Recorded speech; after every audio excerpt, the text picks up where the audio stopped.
วัสดีค่ะก็กลับมาช่องเค้กหม้อแกงอีกแล้วนะคะวันนี้เอาไอเดียเค้กกล่องแบบง่ายๆกันนะคะก่อนไปดูอย่าลืมกดไลค์กดแชร์และกด Subscribe ค่ะเดี๋ยวเราไปดูวิธีทำกันค่ะ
เราใช้พิมพ์กดในลักษณะอย่างนี้นะคะ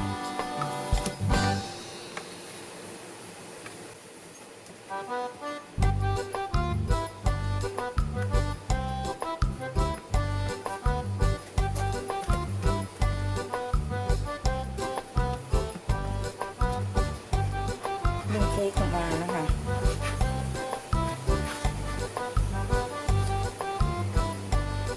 หลังจากนั้นนะคะเดี๋ยวเรามาพักนะคะตัวที่เราจะทำไว้นะพักเพื่อทำมาเป็นแซนด์วิชนะคะแล้วเดี๋ยวเราจะบีบตรงกลางกันค่ะ